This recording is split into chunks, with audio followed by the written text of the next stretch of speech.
Good morning. Welcome back to the 2021 PGA Championship here at the Ocean Course in Key Island, South Carolina. We're really happy to be joined by Team of 20 member Patrick Rada. Patrick, well done today.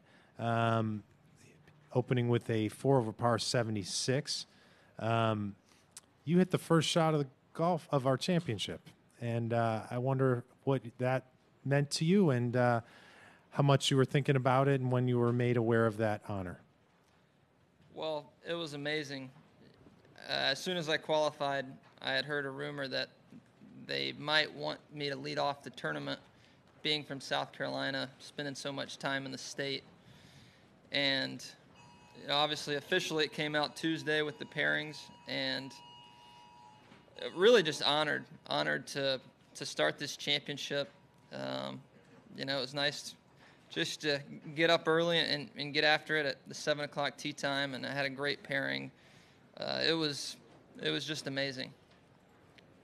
Your play early, you struggled maybe a little bit out of the chute, but then you played some really good golf the last 12, 13 holes. Maybe talk about a little bit of how you got over that hump and came in strong. Yeah, well, the first tee was so happy to obviously hit the fairway, hit a great drive, and that kind of got me into the round, and I hit some good shots. Number 2, the par 5, I wedged it. It landed right by the cup and spins right off, down the swell, and unfortunately made a 6. So, I wasn't playing poorly. I got off with 3 bogeys those first 3 holes. So I just kind of told myself stick to what you've been doing, and was able to make a few birdies there in the middle stretch of the golf course and kind of right the ship. And, obviously those last, 5 holes are back into the wind, and it's such a good test out there. Let's hit the floor for some questions. Tom on 4. Hey, Patrick. 2 things. Number 1, the 9th. I think you hold out a chip. Talk about that and just go through that hole. Yeah, sure. The 9th hole with that back left pin was so important to be in the fairway. Was able to do that, hit a good iron shot there at the flag. It's just a tough hole location, so it kind of rolled off the back into the first cut, but felt like I could still put a putter on it. And the ball just rolled out of the fringe so well, and it was just taking the exact line that I had hoped, and it went in, and it was just a really nice way to end the front 9. Putted that ball. I did, yeah. And secondly, you touched on it, 2 over on the back, the final 5 going in as the wind got stronger too. Sure. Just what are the challenges of those holes? The holes, all of them. Well, it's just such a test. 2 par 3s, and I'm hitting a strong 3-iron in. The par 4. Really, every hole I have a 3-iron or a 3-wood, with the exception of the par 5, number 16. So it's just they're long holes. They're challenging for everybody, and it's definitely picking up here as we get into the middle of the day. So it's going to be very challenging for the rest of the field today. Thank you. Steve on number 11. What time did you wake up? The alarm went up. Yeah, the alarm went off at 4 o'clock. Turned on the coffee maker, made a cup for myself and my wife, and it was I was actually kind of ready to get up because the anticipation of the first tee shot. But it was nice to go to bed early, get a good night's sleep, and get up and get here in the dark and be the first person on the range. That was really a surreal moment for me, as the sun's coming up there on the range by myself and Daniel, my caddy. That's a moment I'll never forget. What time? When's the last time you woke up at 4 o'clock in the morning to play a round of golf? Maybe never. Yeah, maybe never. Any special do you still have family in the state, and any special members here with you that just got to take this in with you? Oh yeah, I had a great kind of cheering section out there. My wife and 2 daughters. Unfortunately, my daughters, they're young, so they're at the house. But my wife and father, brother, aunt and uncle, I had about a crew of probably 12 to 15 people. So it was really just special to be able to share that together with them. I couldn't be more blessed to have those individuals here. Okay, let's go back to Alex on number 9, please. Yeah, a couple of questions. One, you said it's a good test. What makes this, in your mind, a good test? Well, driving is certainly at a premium. You have to hit the fairway. The rough it's manageable, but it's almost a half a stroke penalty if you put it in the rough. At least I felt like. Sometimes you can advance it to the green, but it's just, so one, fairways are at a premium.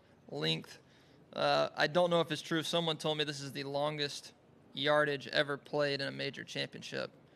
And, so I guess I picked a good one to qualify for, but it's just long. It's tough. They had some, I thought, pretty challenging hole locations on some corners, and, throw in the wind, and that makes for a very, very tough golf course.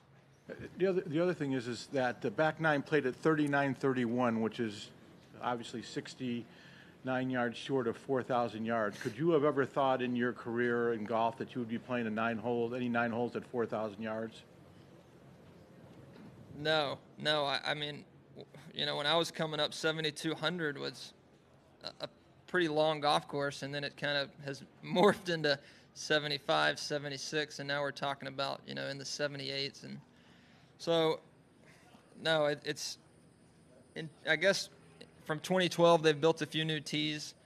I can't imagine when they host another major here and down the road how long it'll play, because I feel certain it's not going to play any shorter. Patrick, thanks for joining us. One more question from Juan. I'm sorry. Sure. Yeah, quickly. So I understand Nick Price is connected to your club, to MacArthur.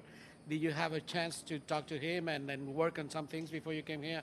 Yeah, I played with Nick last week at MacArthur, and tried to pick his brain as much as I could. He played here in the 07 senior PGA, I believe it was, and so he was pretty familiar with the Ocean course, and certainly took his advice to heart. But he's a good friend and a great mentor to me, and whatever advice he has for me, I'm certainly always lending an open ear. So yeah, he's a great human being, and I've enjoyed getting to know him pretty well. Okay, let's wrap it up on number 7. Patrick, how did you get away from Clemson being so close? That's an interesting question. Both of my parents went to Clemson, and my brother went to Clemson, and growing up and going to high school in Anderson, just kind of when it came time to it, I wanted to experience something a little different, and Columbia provided that opportunity. A couple hours down the road at South Carolina, and Bill McDonald and Puggy Blackman, the coaches there at the time, Bill's still there, recruited me to play in it. I had a really good friend, a couple good friends that were already there, and so it was a great 4 years at University of South Carolina. Where have you been since South Carolina to now? Well, when I graduated school, I basically went straight into PGA and got my first real job at Eagle Point Golf Club in Wilmington, North Carolina, and pretty much immediately started coming down to South Florida in the winter in the Jupiter area at MacArthur. And so I've been at MacArthur since the fall of 2012, first seasonally and then full-time since 2016. But still all my family's in South Carolina, my wife's family. So we're tearing up I-95 a good bit coming up to see family. Thank you. Patrick, thanks for joining us, and thanks for getting the championship off to such a terrific start this morning. Yeah, thank you for having me. That was a really special moment, and I appreciate that opportunity. Good to have you. Thank you. Enjoy your afternoon, sir. Appreciate it.